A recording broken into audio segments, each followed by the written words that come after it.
Good morning, students. Dear students, today we are going to start second book, Social Change and Development in India.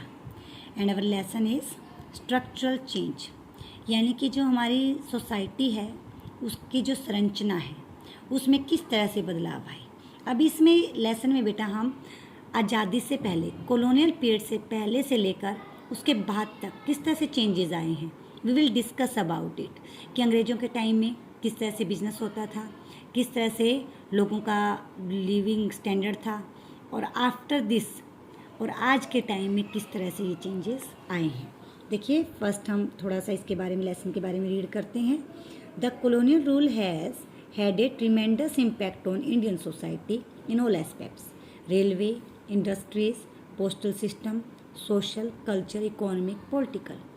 Colonial period ने बहुत ज़्यादा प्रभाव डाला है हमारे इंडियन सोसाइटी के हर एक एस्पेक्ट के ऊपर, चाहे वो रेलवे है, इंडस्ट्रीज़ है, पोस्टल है, सोशल, इकोनॉमिक, कोई सा फील्ड है, हर एक फील्ड के ऊपर हमारे कॉलोनियल पीरियड का प्रभाव पड़ा है।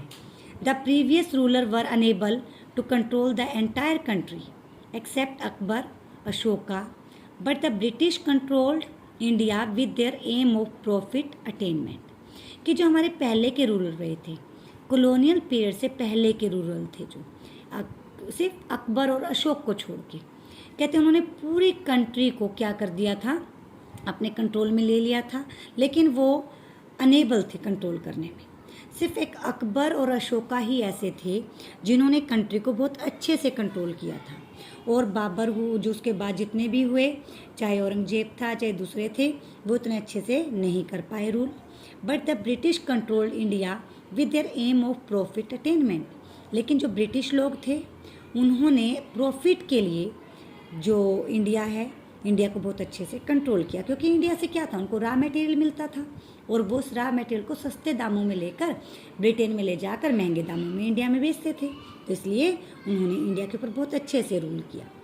The Mughal came to India to look us and take our resources, whereas the British came for trade and imposed themself on us, East India company.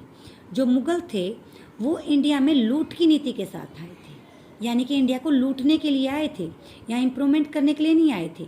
अपने जितने भी रिसोर्सेज थे वो सब ले गए। वेरे जो ब्रिटिश लोग थे उन्होंने ट्रेड करने के लिए वो यहाँ आए थे। उन्होंने ब्रिटिश इंडिया कंपनी को बनाया था और इंडिया में आके व्यापार किया और अपने रूल रेगुलेशन यहाँ पर बनाए। The British had two aims. British लोगों के इंडिया में आने के दो एम थे, profit for themselves and establish control in India and make it clear to the people in rural and urban area to state that they were in control। कहते एक तो प्रॉफिट कमाना था और एक अपना इंडिया में कंट्रोल करना था। दो ही मकसद वो लेकर आए थे।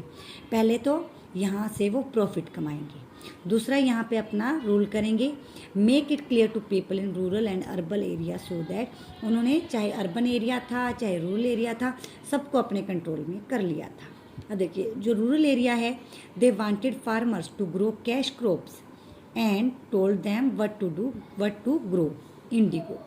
देखो, इन्होंने किसानों को कहा कि आप लोग खेती करेंगे, लेकिन आप लोगों को बताएंगे हम कि आपको किस चीज़ की खेती करनी है। और जो ब्रिटिश लोग थे ना, उन्होंने इंडिया वालों से इंडिगो की खेती करवाई थी। इंडिगो होता है नील की खेती। अब इन्होंने क्या किया था, इंडियन लोगों की जो ज़मीनें थी, ज़मीनें अपने कब्जे में ले ली थी। उसका 15% ये कह दिया था कि इसके ऊपर आप इंडिगो की खेती ही करेंगे। अगर कोई भी फार्मर मना करता था तो उसके साथ बड़ा बैड बिहेव किया जाता था।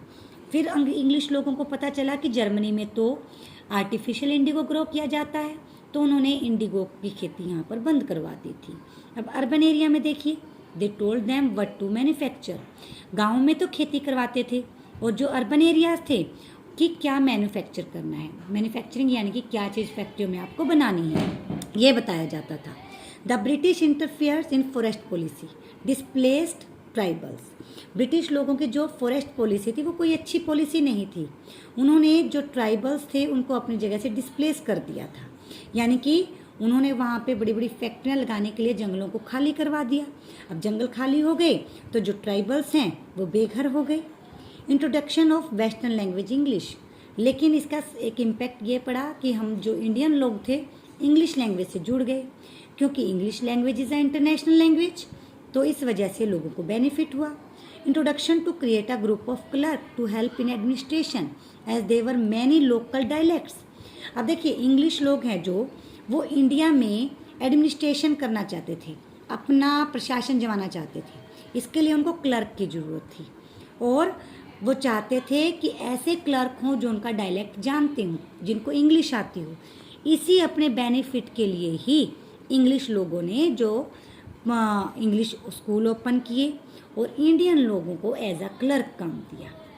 This backfired as the educated Indians began using principle of equality, liberalism, individual freedom and started revolt against the British which culminated the freedom struggle.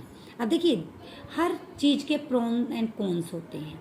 अब इसका भी हमें बेनिफिट था, उन्होंने इंग्लिश पढ़ाना स्टार्ट किया तो इससे हमें क्या बेनिफिट हुआ, अपने इंडियन लोगों को पता चला कि इक्वलिटी कुछ होती है, लिबरलिज्म होता है, फ्रीडम होती है और उन्होंने दूसरे जो कंट्रीज़ थी उनका लिटरेचर पढ़ना स्टार्ट कर दिया, जिससे उनको पता चला कि किस तरह से लोगों ने स्ट्रगल करके अपने देश को आज़ाद करवाया। अब एडवांटेजेस देखिए, much better as in global world as English is universal. जो इंग्लिश है एडवांटेज क्या हुआ, जो इंग्लिश लैंग्वेज है वो यूनिवर्सल बन गई, सब लोग उसको पढ़ने लग गए। दलित बिगिन educated as as over the non educated Dalit. अब जो दलित पीपल थे हमारे यहाँ, मैंने आपको बताया था सुपीरियरिटी और मिनोरिटी, हमारे यहाँ माइनर क्लासेस थी, तो जो माइनर क्लासेस थे उनको दलित कहा जाता था। तो जो दलित थे वो क्या होने लगे, एजुकेटेड होने लगे and they came to know about there,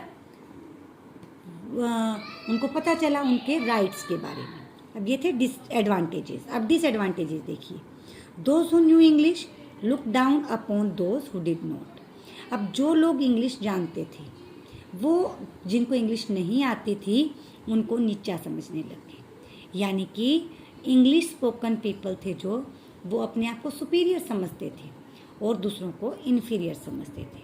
today this is your topic बेटा, you have to read this topic and write main points on your fair note. Thank you, have a nice day.